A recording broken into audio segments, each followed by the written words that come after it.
Hi, my name is Konstantinos Maradidis, and this is a short description of my theory of the evolution of Homo sapiens, which is built around the following three central claims.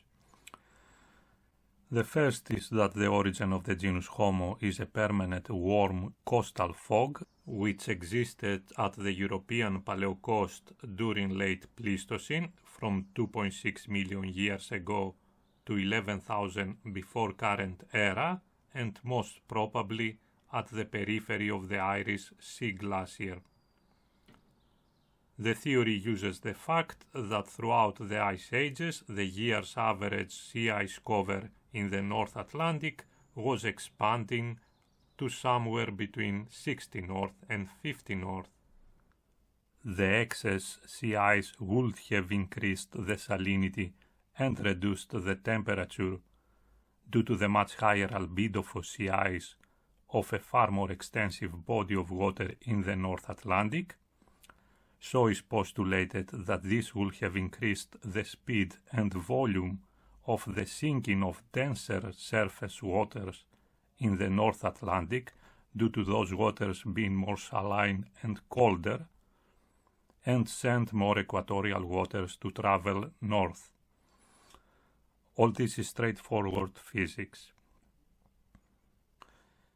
In turn, the two North Atlantic equatorial water flows, the Gulf Stream and the North Atlantic Drift, due to the more substantial differences in density between the waters inside and the surrounding waters, both those currents will have had reduced widths and depths.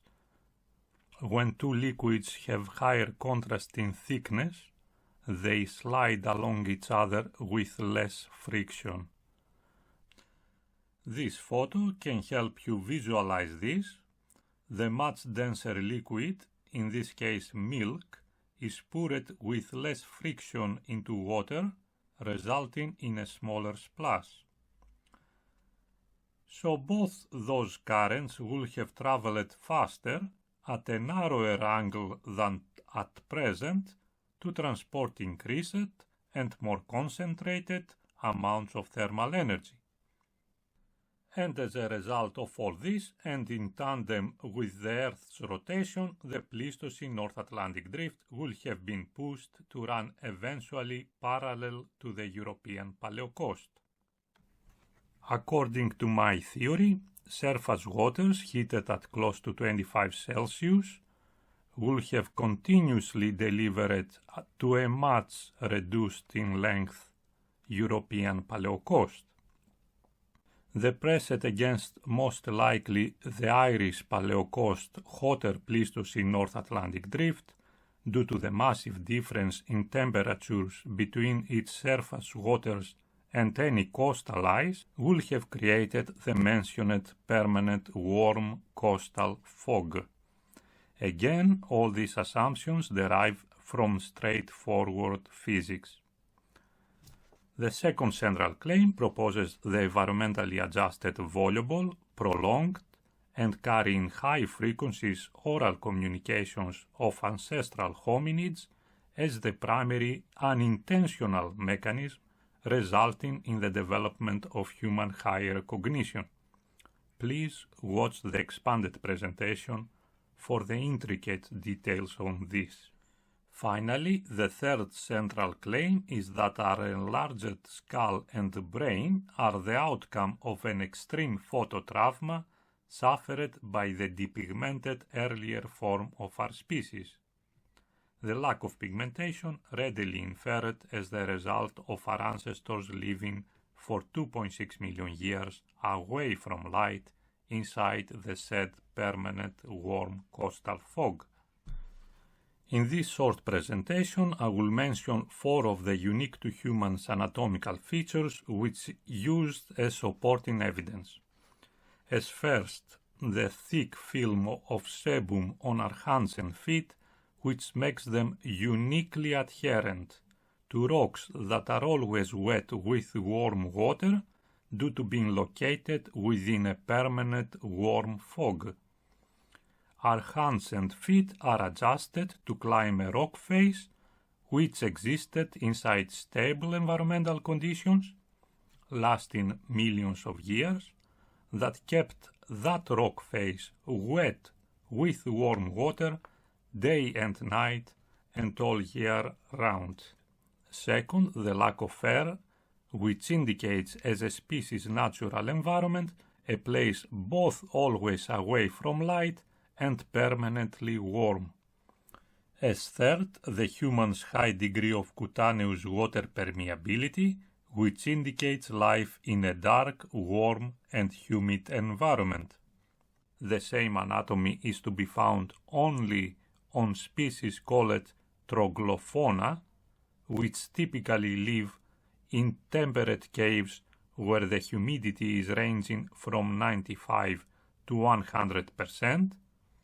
And last, I will mention in this short presentation the low density of human osteocytes, demonstrating the mentioned severe phototrauma. There are only around 700 human osteocytes per cubic millimeter of mature bone, while bovine bones have 31,900 and rat bones have 93,200.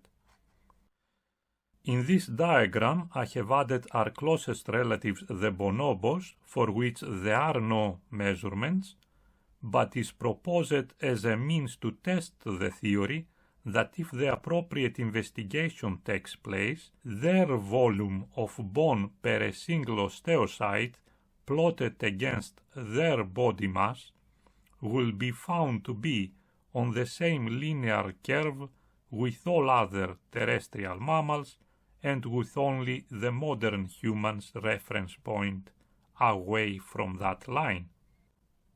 The same severe phototrauma postulated as the producer of our enlarged skull and our expanded brains, where it also functioned as connectivity enhancer. Again, you need to watch the long presentation for the details on this.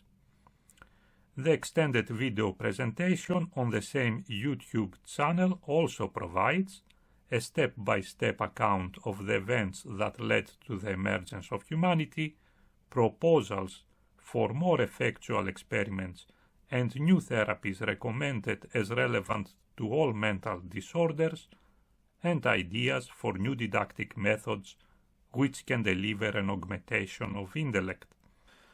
The task for effective dissemination of the theory's ideas lays in the hands of associates to mainstream institutions. Any offered help will be much appreciated. Please bear in mind that the sooner experiments with photo-enlarged previous naturally depigmented laboratory animals become the norm, they are more relevant to the anatomy of the human brain, the sooner new treatments and therapies for mental disorders will come into widespread clinical use. Thank you for watching.